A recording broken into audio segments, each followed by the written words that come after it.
wabarakatuh. Perkenalkan, nama saya Misnawati dari jurusan Psikologi Pendidikan dan Bimbingan kelas BKB Fakultas Ilmu Pendidikan Universitas Negeri Makassar. Nah, pada video kali ini saya akan membahas mengenai materi anak berkebutuhan khusus. Video ini dibuat untuk memenuhi ujian tengah semester mata kuliah BK Anak Berkebutuhan Khusus yang diampu oleh Bapak Ahmad Harum, SPD MPD. Nah, mari kita saksikan video kali ini. Nah, yang pertama itu saya akan menjelaskan mengenai konsep dan hakikat anak berkebutuhan khusus.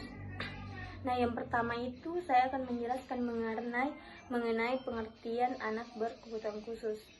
Nah, anak berkebutuhan khusus ini merupakan anak yang karakteristik yang berbeda dengan anak pada umumnya, tanpa selalu menunjukkan ketidakmampuan mental, emosi maupun fisiknya.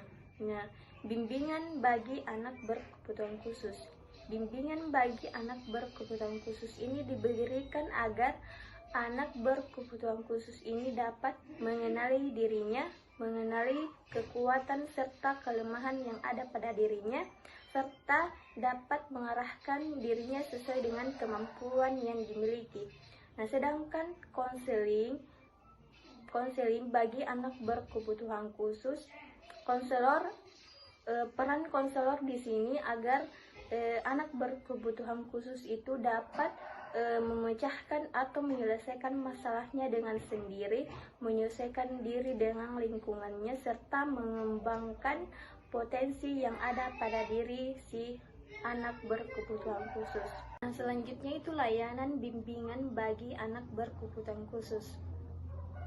Layanan bimbingan konseling bagi anak berkebutuhan khusus ini diantaranya ada layanan orientasi, layanan informasi, layanan penempatan dan penyaluran, layanan bimbingan belajar, layanan bimbingan karir, layanan konseling perorangan, serta layanan mediasi.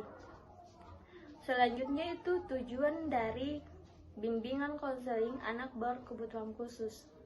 Ada dua tujuan, yaitu yang pertama ada tujuan umum dan ada tujuan khusus. Nah, pada tujuan umum ini yaitu terwujudnya manusia Indonesia seutuhnya yang cerdas, beriman dan bertakwa kepada Tuhan Yang Maha Esa, dan berbudi pekerti, luhur, memiliki pengetahuan dan keterampilan. Nah, sedangkan tujuan khusus membantu siswa agar dapat mencapai tujuan-tujuan perkembangan yang meliputi aspek belajar, sosialnya, pribadi, serta karirnya. Nah, selanjutnya itu materi yang kedua mengenai jenis-jenis anak berkebutuhan khusus. Nah, yang pertama itu ada anak dengan gangguan penglihatan atau tunanetra. Anak tunanetra ini memiliki beberapa ciri-ciri. Yang pertama itu tidak mampu melihat, tidak mampu mengenali pada jarak 6 meter, kerusakan nyata pada kedua belah mata, sering meraba-raba atau tersandung pada saat berjalan, dan yang terakhir itu mengalami kesulitan dalam mengambil benda kecil yang ada di sekitarnya. Nah, yang kedua itu ada anak dengan kesulitan fisik atau tunadaksa. Anak tunadaksa ini memiliki beberapa ciri-ciri. Yang pertama itu anggota gerak tubuhnya kaku, lemah atau lumpuh. Nah, yang kedua itu kesulitan dalam gerakan. Yang ketiga itu terdapat bagian anggota gerak yang tidak lengkap atau tidak sempurna, dan yang terakhir itu terdapat cacat pada alat gerak. Nah, selanjutnya itu ada anak dengan gangguan pendengaran atau tunarungu. Memiliki beberapa ciri-ciri. Yang pertama itu tidak mampu mendengar, terlambat perkembangan bahasanya, sering menggunakan isyarat dalam berkomunikasi, kurang atau tidak tangkap diajak bicara, kualitas suaranya aneh atau monoton, sering memiringkan kepala dalam usaha mendengarkan. Selanjutnya itu ada anak unggul dan berbakat istimewa memiliki beberapa ciri-ciri. Yang pertama itu memiliki kemampuan di atas rata-rata, memiliki komitmen terhadap tugas yang tinggi dan kreatif, dan yang terakhir itu menunjukkan hasil kerja yang sangat tinggi. Selanjutnya itu ada anak berkesulitan dalam belajar, memiliki beberapa ciri-ciri.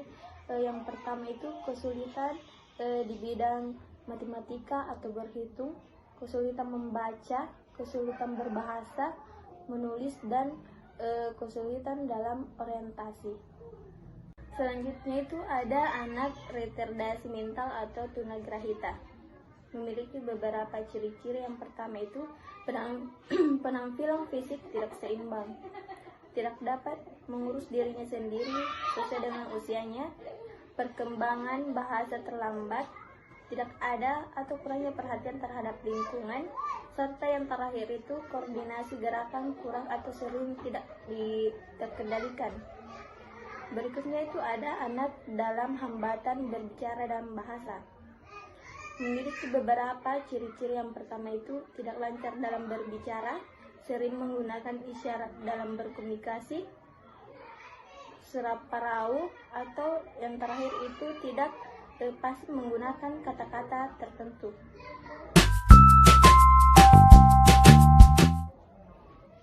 Nah, materi yang ketiga yaitu permasalahan dan kebutuhan pada anak berkebutuhan khusus.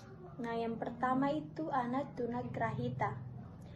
Anak tunagrahita ini memiliki permasalahan yang dialami seperti mempunyai perilaku yang tidak dapat mengatur dirinya sendiri, memiliki permasalahan yang berkaitan dengan perilaku sosial, bermasalah yang berkaitan dengan karakteristik belajar, bahasa, dan dalam pengucapan.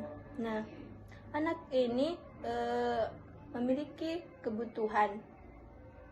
Yang pertama itu memerlukan perhatian khusus dari guru yang ada di sekolah, menempatkan anak tersebut di kelas anak tunagrahita di bagian depan kelas dan berdekatan dengan anak yang kira-kiranya hampir sama dengan kemampuannya.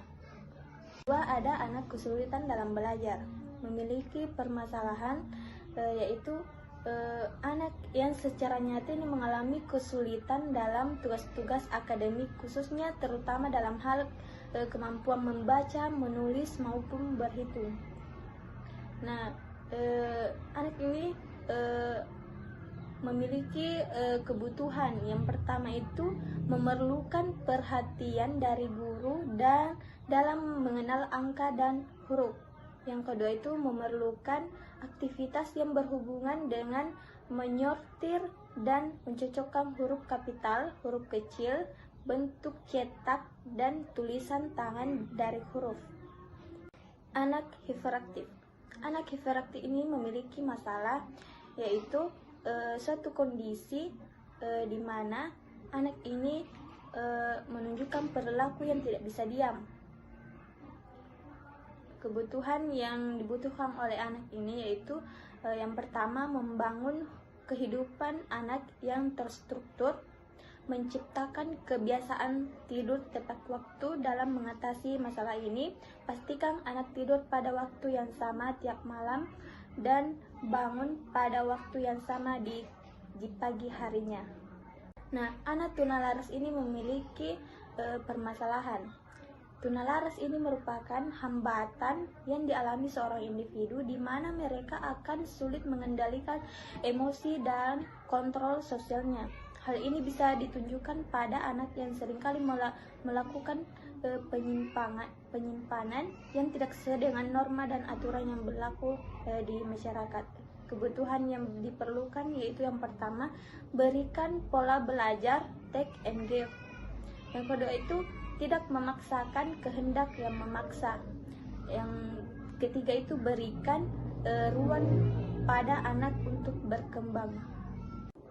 Selanjutnya, anak tunanetra. Permasalahan anak tunanetra. Anak tunanetra ini merupakan suatu kondisi yang tidak berfungsinya indera penglihatan pada seseorang secara sebagian atau keseluruhan secara keseluruhan. Nah, kebutuhan yang diperlukan oleh anak tunanetra ini yang pertama itu membutuhkan media yang digunakan untuk proses belajar mengajar harus sesuai dengan standar kebutuhan siswa tunanetra. Nah, yang kedua itu sarana khusus yang mereka butuhkan, diantaranya tigre dan stilus, alat untuk menulis, dan alat pembesar untuk mereka yang masih mempunyai sisa penglihatan. Selanjutnya itu anak tunarungu. Tunarungu wicara. Permasalahan yang dihadapi anak tunarungu wicara ini adalah anak yang memiliki kesulitan belajar dalam mengenali suara. Nah, kebutuhan yang diperlukan anak tunarungu wicara ini yang pertama itu membutuhkan stimulasi agar kemampuan mereka dapat dioptimalkan. Nah, yang kedua itu disiplin diri diperlukan untuk menjawab salah satu permasalahan yang selalu dialami oleh anak tunarungu wicara tersebut. Anak autis.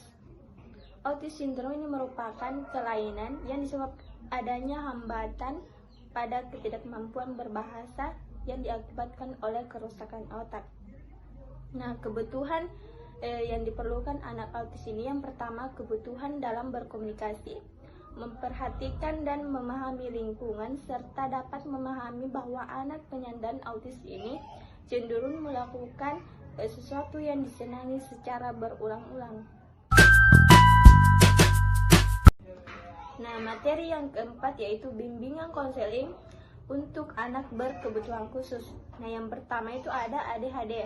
Nah, ADHD ini merupakan gangguan perilaku yang ditandai dengan adanya gangguan pemusatan perhatian, pembicaraan yang lepas kontrol, dan perilaku yang hiperaktif. Ciri-ciri ADHD ini yang pertama itu tidak fokus, yang kedua sulit untuk dikendalikan, dan yang ketiga itu impuls menentang.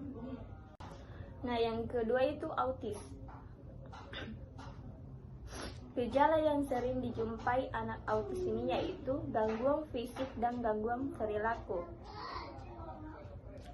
Dan penanganan pada anak autis ini yang pertama terapi tingkah laku, yang kedua terapi wicara, dan yang terakhir itu pendidikan kebutuhan khusus. Yang ketiga ada retardasi mental. Penyebab retardasi mental ini ditinjau dari penyebab secara langsung dapat digolongkan atas penyebab psikologis dan psikososial.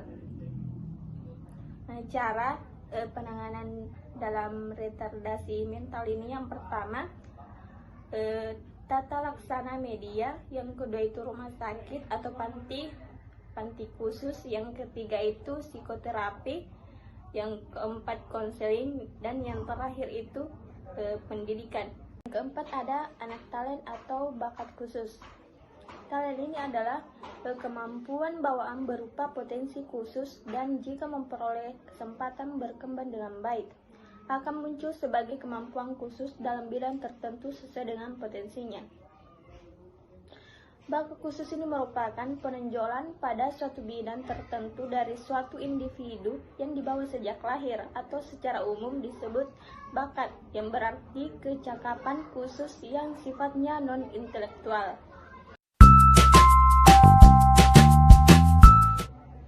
Materi kelima yaitu pemahaman anak berkebutuhan khusus sebagai individu.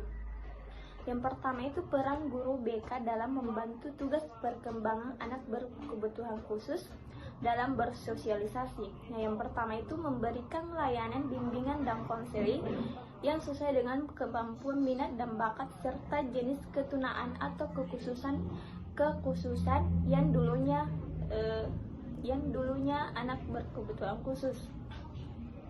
Nah, yang kedua itu memberikan layanan informasi terhadap dengan peran gender anak berkebutuhan khusus. Nah, yang ketiga itu peserta didik termasuk anak berkebutuhan khusus dapat memilih karir di sekolahnya, yaitu membantu siswa dalam memahami diri dan lingkungannya, dalam mengambil keputusan, merencanakan, dan pengarahannya. Nah, adapun keterampilan yang dapat diajarkan kepada siswa anak berkebutuhan khusus, kita sesuaikan dengan kemampuan mereka, seperti membuat bros, tempat handphone yang membuat dari kain panel, bingkai foto, dan tempat aksesoris yang kita buat per kelompok, agar mereka bisa saling membantu satu sama lain ketika mereka tidak bisa melakukannya. Nah, yang kedua itu kesenian musik melalui seni bernyanyi. Adanya seni musik bernyanyi ini membuat anak berkebutuhan khusus ini bisa mengungkapkan perasaan emosinya melalui seni bernyanyi. Seperti kita ketahui bahwa anak berkebutuhan khusus ini kurang mampu mengekspresikan perasaannya, mereka hanya diam atau berteriak. Nah, dengan bernyanyi bisa melupakan semua perasaan yang ia rasakan. Nah, selanjutnya kebutuhan anak berkelainan. Yang pertama itu kebutuhan fisik atau kesehatan. Nah, kebutuhan fisik ini tentu terikat erat dengan jenis kelainan yang disandang.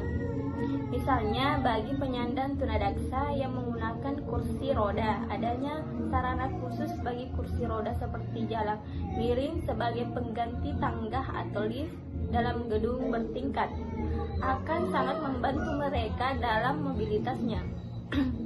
Penyandang tunanetra ini memerlukan tongkat yang membantu mencari arah, sedangkan penyandang tunarungu ini memerlukan alat bantu dengar. Nah, yang kedua itu kebutuhan sosial emosional. Bersosialisasi merupakan kebutuhan setiap makhluk, termasuk para penyandang kelainan. Sebagai akibat yang kelainan yang disandangnya, kebutuhan tersebut kadang-kadang susah dipenuhi. Berbagai kondisi keterampilan seperti mencari teman, memasuki masa remaja, mencari kerja, perkawinan, kehidupan sosial, dan membesarkan anak ini merupakan kondisi yang sangat sulit. Selanjutnya itu hak penyandang kelainan. Nah, yang pertama itu setiap anak punya hak yang fundamental untuk mendapatkan pendidikan dan harus diberi kesempatan untuk mencapai dan memelihara tahap belajar yang dapat diterimanya. Nah, yang kedua itu setiap anak punya karakteristik minat, kemampuan, dan kebutuhan belajar yang unik. Ketiga itu sistem pendidikan harus dirancang dan program pendidikan diimplementasikan dengan mempertimbangkan perbedaan yang besar dalam karakteristik dan kebutuhan anak. Nah, yang terakhir itu mereka yang mempunyai kebutuhan belajar khusus untuk mempunyai akses sekolah bisa sekiranya menerima mereka dalam situasi atau suasana pendidikan yang berfokus pada anak. Nah, yang terakhir itu ada kewajiban penyandang. Yang pertama itu setiap warga negara yang berusia 7 sampai dengan 15 tahun wajib mengikuti pendidikan dasar. Nah, yang kedua itu setiap warga negara itu bertanggung jawab terhadap keberlangsungan penyelenggaraan pendidikan. Dari pasal 6 tersebut dapat disimak bahwa mengikuti pendidikan dasar merupakan kewajiban bagi semua warga negara, termasuk anak berkebutuhan khusus. Hak dan kewajiban selalu berdampingan.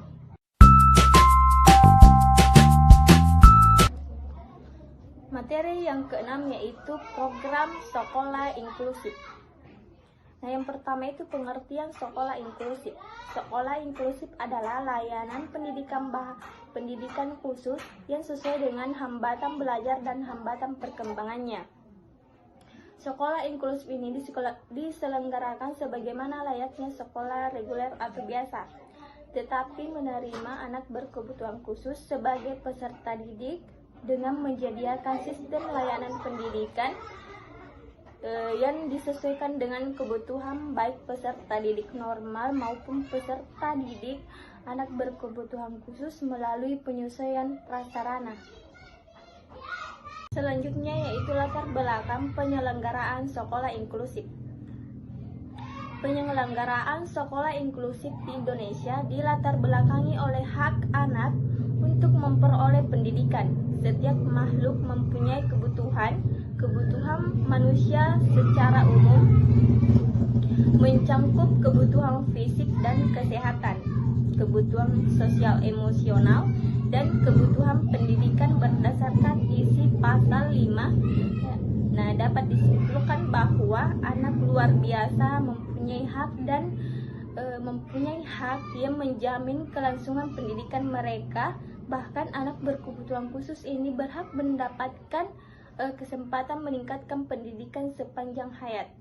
Nah, pada ayat 2, 3, dan 4 menegaskan bahwa anak luar biasa ini berhak memperoleh pendidikan layanan khusus. Nah, selanjutnya model pembelajaran dalam sekolah inklusif. Yang pertama itu model kelas reguler atau inklusi ini. Ya, yang kedua itu model cluster. Ketiga model pull out, model cluster and pull out, model kelas khusus, dan yang terakhir itu model khusus penuh. Nah, peran guru BK dalam kegiatan bimbingan konseling yang ada di sekolah inklusif ini yaitu kegiatan bimbingan dan konseling pada sekolah umumnya juga merupakan kebutuhan dasar penyelenggaraan pendidikan inklusif. Sangat utama merupakan kegiatan untuk membantu peserta didik berkebutuhan khusus dalam upaya untuk menemukan konsep diri, memfasilitasi penyesuaian diri terhadap hambatannya, mengkoordinasikan dengan ahli lain, melakukan konseling terhadap keluarganya, membantu perkembangan anak berkebutuhan khusus agar berkembang efektif, memiliki keterampilan hidup mandiri dan mengembangkan hobi serta mengembangkan keterampilan sosial dan personalnya.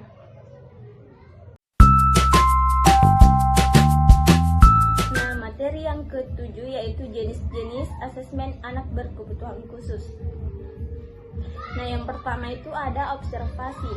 Observasi ini merupakan strategi asesmen yang digunakan untuk memperoleh informasi tentang perilaku spesifik seperti keterampilan sosial, keterampilan akademik, dan kebiasaan dalam belajar. Nah, yang kedua itu tes acuan kriteria atau CRT. Nah, CRT ini membandingkan bahwa prestasi anak dengan beberapa kriteria. Kriteria yang dimaksud harus relevan dengan kurikulum sekolah. CRT ini mengukur apakah seorang anak dapat atau tidak dapat melakukan sesuatu, bukan memberikan informasi tentang apakah prestasi anak sesuai dengan kemampuan pada umumnya. CRT ini dilakukan dari pertanyaan pembelajaran tertentu. Selanjutnya itu ada interview informal. Nah, ini merupakan yang digunakan untuk menilai prestasi dalam kaitannya dengan kurikulum sekolah. Instrumen ini dirancang untuk mengetahui prestasi anak dalam berbagai bidang seperti membaca, menghitung, maupun menulis. Nah, selanjutnya ada analisis tugas. Analisis tugas ini adalah proses menjabarkan tugas belajar ke dalam beberapa kompetensi untuk mencapai tujuan pembelajaran. Dalam konteks asesmen ini, analisis tugas ini merupakan teknik yang digunakan untuk mengasesmen dan merencanakan pembelajaran. Nah, dan yang terakhir itu ada checklist. Checklist ini adalah suatu daftar yang berisi nama-nama subjek dan faktor-faktor yang hendak diselidiki. Nah, alat ini mungkin lebih memungkinkan asesor memperoleh data yang relatif. Baik. Nah, materi yang terakhir atau materi ke-8 yaitu model dan teknik bimbingan dan konseling anak berkebutuhan khusus. Nah, yang pertama itu pendekatan individual dan kelompok. Dalam pendekatan individual ini, konselor berfokus pada seorang klien saja. Pendekatan individual ini dapat dilakukan jika klien dalam keadaan krisis, ada permintaan untuk menjaga keberhasilan klien, untuk menafsirkan hasil tes mengenai konsep diri, klien merasa takut untuk berbicara, hubungan interpersonal klien sangat tidak efektif, kesadaran klien yang atas perasaan, motivasi dan tingkah lakunya sangat terbatas. Nah, yang kedua itu ada pendekatan behavior.